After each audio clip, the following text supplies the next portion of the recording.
तो देखिए, जंतर मंतर पर आंदोलन के दौरान काफी गाली गलौच हुआ। प्रधानमंत्री और उनके परिवार को लेकर गलत बातें बोली गई, लेकिन जिन लोगों ने ऐसा किया अब उन्हें पछतावा हो रहा है। वो सामने आ रहे हैं, माफी मांग रहे हैं। नोएडा की एक लड़की का वीडियो काफी वायरल हुआ। अब वो लड़की सामने आई है और अपनी भाषा पर माफी मांग रही है। के अंदर से उठ जाओ भाई, उठ जाओ प्लीज, हम भीख मांग रहे हैं भाई, उठ जाओ, निकल जाओ, नीचे से निकल जाओ, और जो वो घुसा हुआ है निकल जाओ उसके बाहर से। जुलाई को मैं सीपी गई थी अपने फ्रेंड्स के साथ, फिर वहाँ पे प्रोटेस्ट हो रहा था। मैंने वहाँ पे कोक पी, वहाँ पे ग्रुप्स बने हुए थे बहुत सारे। वो लोग बहुत चीज़ें बोल रहे थे, बहुत गालियाँ दे रहे थे प्रधानमंत्री जी को।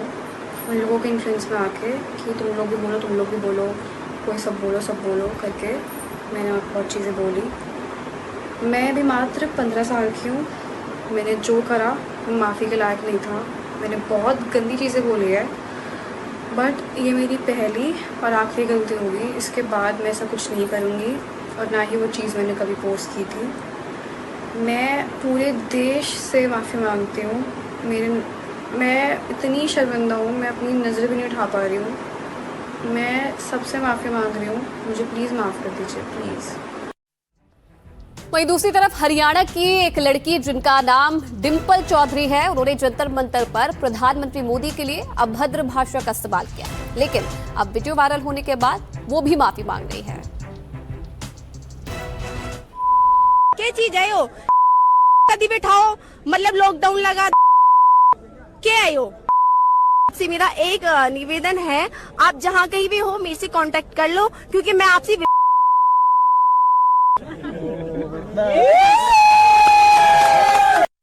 माननीय प्राइम मिनिस्टर जी नरेंद्र मोदी जी, मैं आपसे हाथ जोड़कर माफ़ी मांगती हूँ। मैं आपसे क्षमा चाहती हूँ।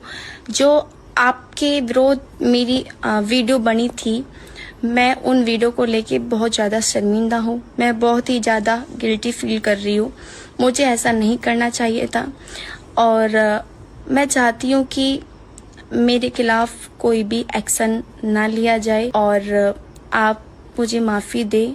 आगे से फ्यूचर में, वर्तमान में, फ्यूचर में कभी भी मैं ऐसी कोई वीडियो नहीं बनाऊंगी, कभी भी ऐसा कोई कदम नहीं उठाऊंगी जो गलत हो। बस मेरी आपसे इतनी ही विनती है कि आप मुझे माफ़ करें। तो देखिए, लगातार ऐसे वीडियो सामने आ रहे हैं। ऐसा ही एक वीडियो और वायरल हुआ। लाल टी शर्ट पहनी एक लड़की आरएएफ जवानों का मजाक उड़ा रही है, लेकिन अब उसका माफी मांगने का वीडियो सामने आया है। वाह! नीला टॉयलेट के लिए और लाल बाथरूम के लिए। पेश है काला हिट नए लाइम फ्रेश की खुशबू में। आर्मी वालों के साथ एक वीडियो बनाई थी जिसमें मैंने ये बोला था कि नीला टॉयलेट के लिए, लाल वॉशरूम के लिए, जो कि आई नो बहुत गलत है। बट मैं आपको एक चीज़ क्लियर ये करने आई हूँ कि मैंने उसको 1 घंटे बाद डिलीट कर दिया था और आज ऐसा दिन है कि लोग मेरे साथ साथ मेरी फैमिली को भी गाली दे रहे हैं। और आई नो कि मैंने गलती की है, बट मैंने इतनी भी बड़ी गलती नहीं की है कि आप लोग मुझे इतनी गंदे गंदे गाली दोगे। जंतर मंतर पर जो कुछ भी हुआ देश और दुनिया ने देखा। मुझे तो गालियां दी गई, मेरी स्वर्गीय माता को भी गाली। न जाने कितना भद्दा स्वरूप। समय है इन बच्चों को गले लगा करके राह दिखाना, सजा देना, अदालतों के चक्कर कटवाना, समाज में उनको प्रताड़ित करना, इससे हम परिस्थितियां नहीं बदल पाए। मैं उन्हें माफ करना चाहता हूं। समाज भी मेरी इस बात को स्वीकार करे।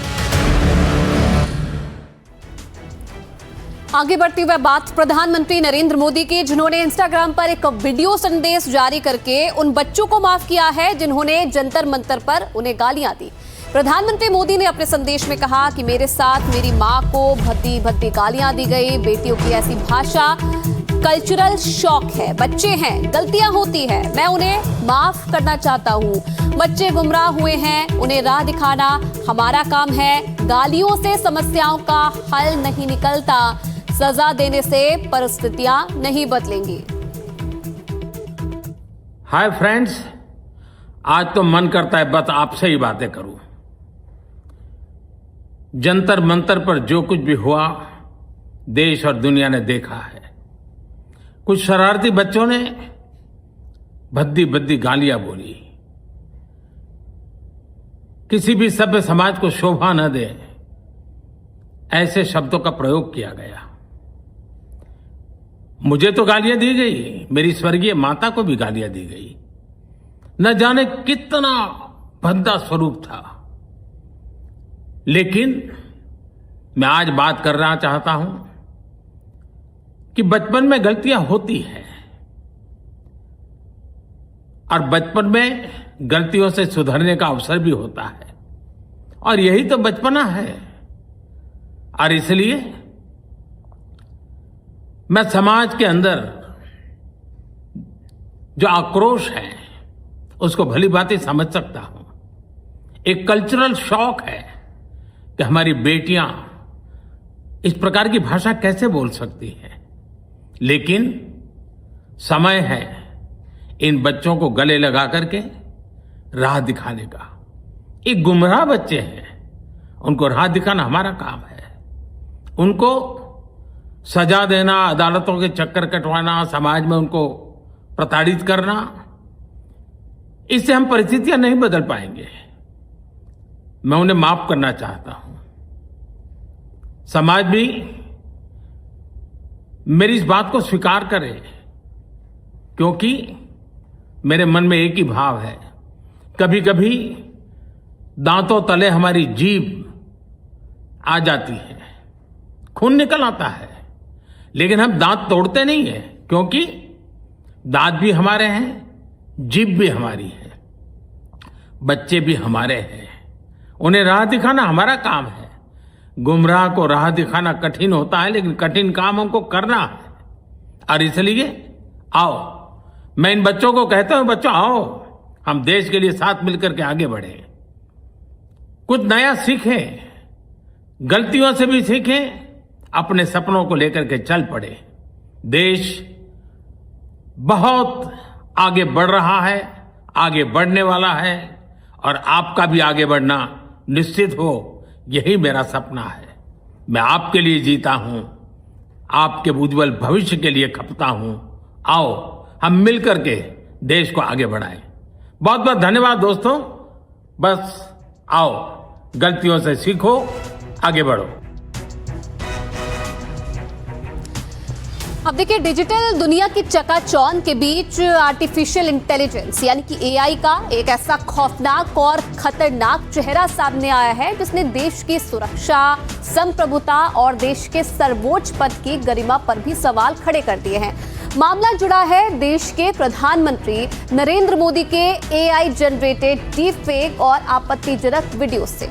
इस गंभीर मामले में हैदराबाद साइबर क्राइम पुलिस ने बेहद कड़ा और ऐतिहासिक एक्शन लिया है। कटघरे में खड़ा हुआ है दुनिया का सबसे बड़ा social media platform Meta.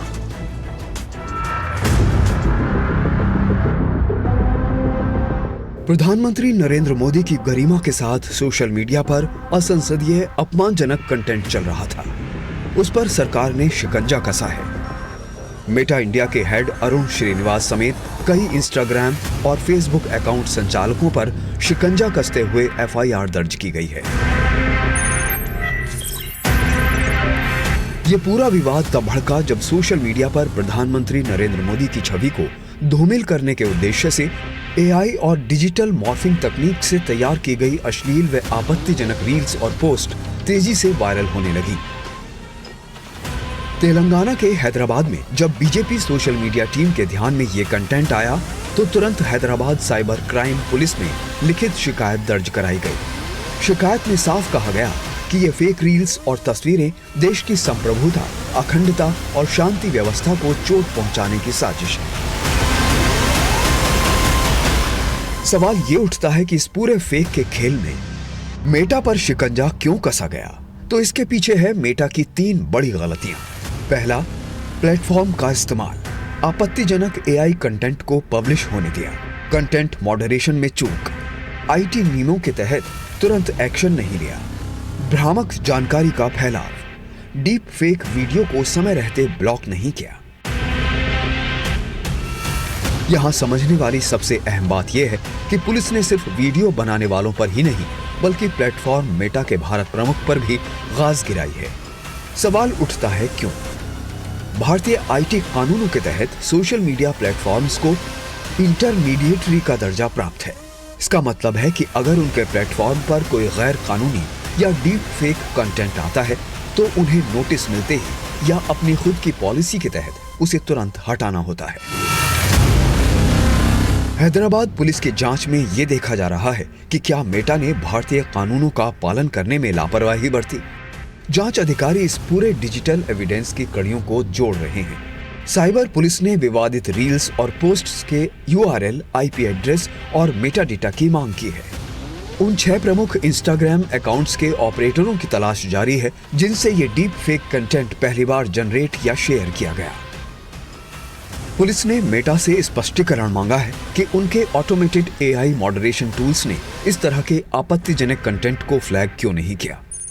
AI तकनीक का फायदा जितना रिसर्च और सहूलियत में है, उससे कहीं ज्यादा इसका गलत इस्तेमाल अब लोकतंत्र और सामाजिक शांति के लिए सिरदर्द बनता जा रहा है। हैदराबाद पुलिस का मेटा इंडिया हेड पर FIR दर्ज करना ये स्पष्ट संदेश देता है कि चाहे कोई कितना भी बड़ा सोशल मीडिया जॉइंट हो, भारतीय कानून और संवैधानिक गरिमा से ऊपर कोई नहीं है।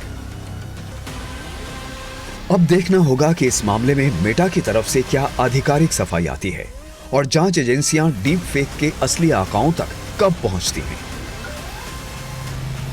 Bureau report, NDTV India.